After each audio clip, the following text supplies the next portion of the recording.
Bene data bakundwa b'umwami Yesu Kristo, mwese abakurikira izi nyigisho tubahaye ikaze mu biganiro bya Saveur Divine. Ibi biganiro mu bitegurirwa n'abavugabutumwa bwiza batandukanye, akaba ari umuhamagaro ugendera ku ijambo ry'Imana byanditse mu gitabo cy'ubutumwa bwiza uko bwanditswe na Matayo ibice 24 umurongo wa 14. Kandi ubutumwa bwiza bw'ubwami buzigishwa mu isi yose ngo bube ubuhamya bwo guhamiriza amahanga yose, nibwo imperuka izahera ko ize. Ibi biganiro mubikurikira ku channel ya YouTube yitwa Saveur Divine. Tubifurije kugubwa neza. Imana Data ari nayo So ibaha umugisha.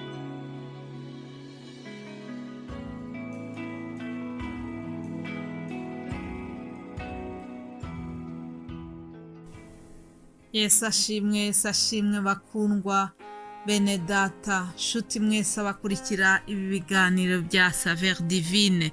Amahoro ya Kristo naganze mu mitima yanyu, nejejwe n'Imana mu mutima wanjye.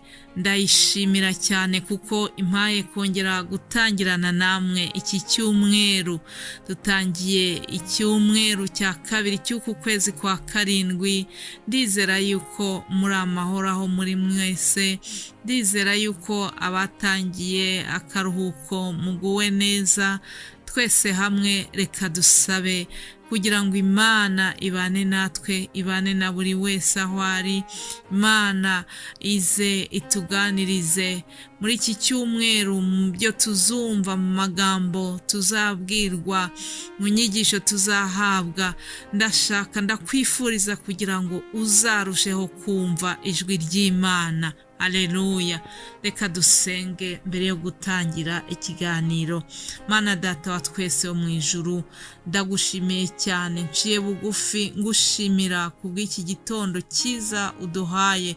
Nciye bugufi ngushimira kubwa mwene Data buri wese wumva iki kiganiro.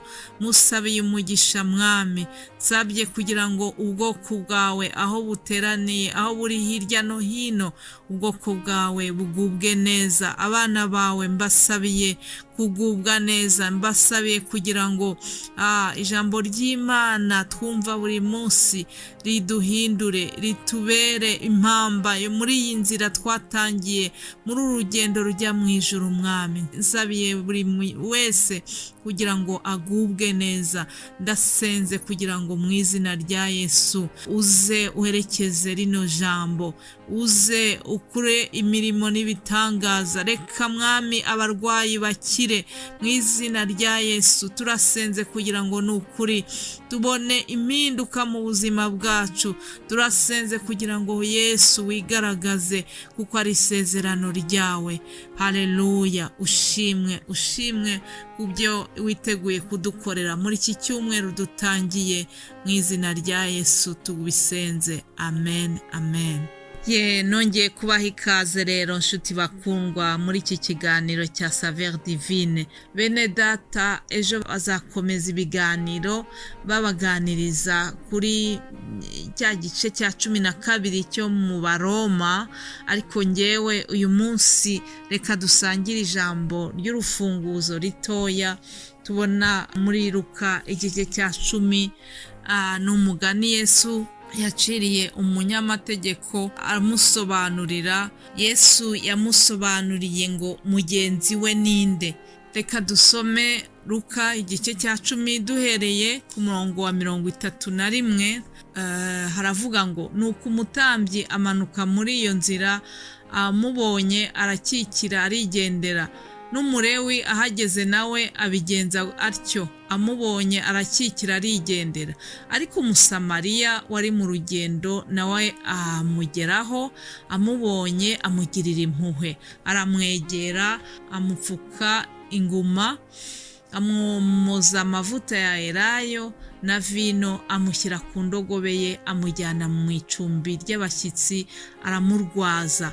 Bukeye bwaho yenda idenariyo 2 aziha nyir'icumbi ati umurwaze, kandi ibyo uzatanga byose birenze ku byo ngusigiye nzabikwishyura ngarutse. Noneho utekereza ute? Muri abo bantu ninde wabaye mugenzi w'uwo waguye mu bambuzi. Aramusubiza ati ni uwamugiriye imbabazi. Yesu aramubwira ati genda nawe ugire utyo. Muri iki gitondo Mwuka w'Imana arambwiye ngo genda nawe ugire utyo. Reka natwe tugende tugire gutyo. Mbese tugire gute? Uyu ni umugani Yesu yaciye asobanurira umunyamategeko wari uje aje kumugerageza. Hari abantu bageragezaga Yesu bakamubaza ibibazo ari ukugira ngo bamutege umutego. N'uyu nawe rero yaraje ashaka kugerageza Yesu amubaza ati mbese nakora iki kugira ngo ndagwe ubugingo buhoraho? Nuko rero ku murongo wa 25 kugeza ku wa 29 tubona ikiganiro bagiranye.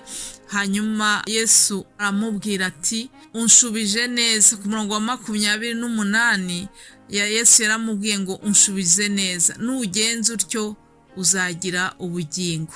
Ariko ashatse kwigirira shyashya abaza Yesu ati harya mugenzi wanjye ninde? Urumva yarirengagije, ashaka kwerekana yuko iryo jambo rya mugenzi we atarizi, ariko mu by'ukuri yari ari kwirengagiza. Nuko Yesu rero nibwo yamuciraga uyu mugani, amubwira uyu mugani w'umuntu yari yahuye n'abambuzi, baramwambura, barangije baramukubita, baramukomeretsa, bamutaho ngaho ku muhanda. Hanyuma uyu muntu mu gihe yari aryamye aho ngaho haza guca umutambyi amuca iruhande, ariko amubonye arigendera. Urumva umutambyi ni umuntu wari umuntu uzi iby'Imana, ni umuntu wabaga mu idini, ni umuntu twari dutegerejeho uko amugirira impuhwe, ariko ngo yamuciyeho arigendera. Umurewe nawe nuko, aho kugira ngo ahagarare amwiteho nawe amucaho arigendera. Imana idufashe n'ukuri.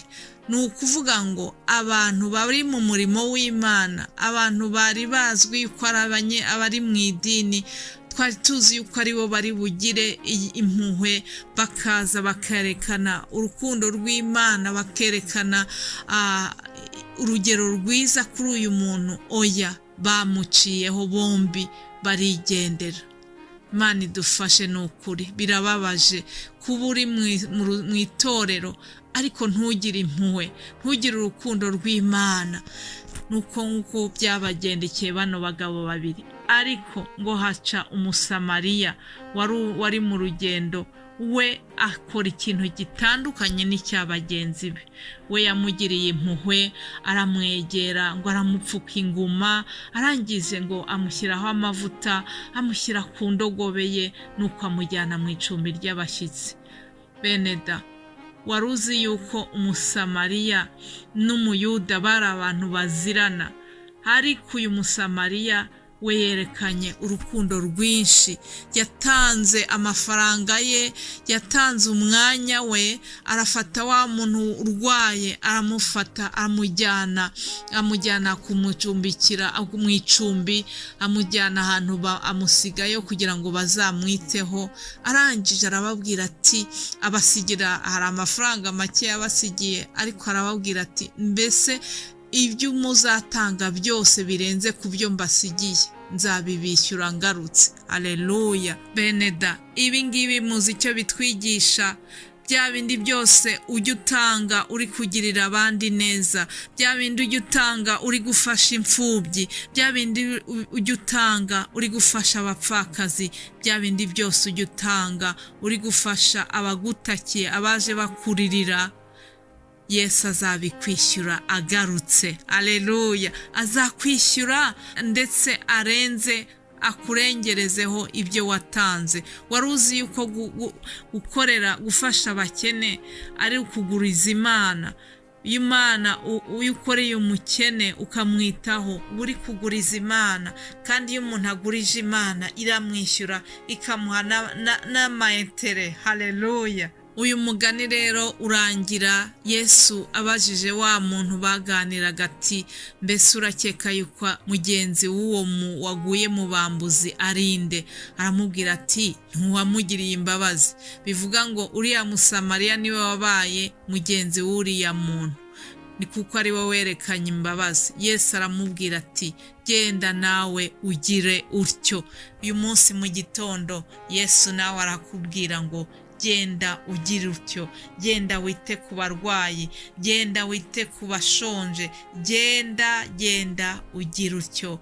Imana izaguha umugisha. Rero reka ndekeraho, mbifurije kuzakomeza kumva ijambo ry'Imana ryo bene data bazabasangiza. Nkuko nababwiye tuzakomeza kuvuga kuri ririya jambo ryo mu Baroma 12. Yesu abaha umugisha. Mbifurije gutangira icyumweru neza, mbifurije kandi amahoro ya Kristo mu izina rya Yesu. Amen, amen.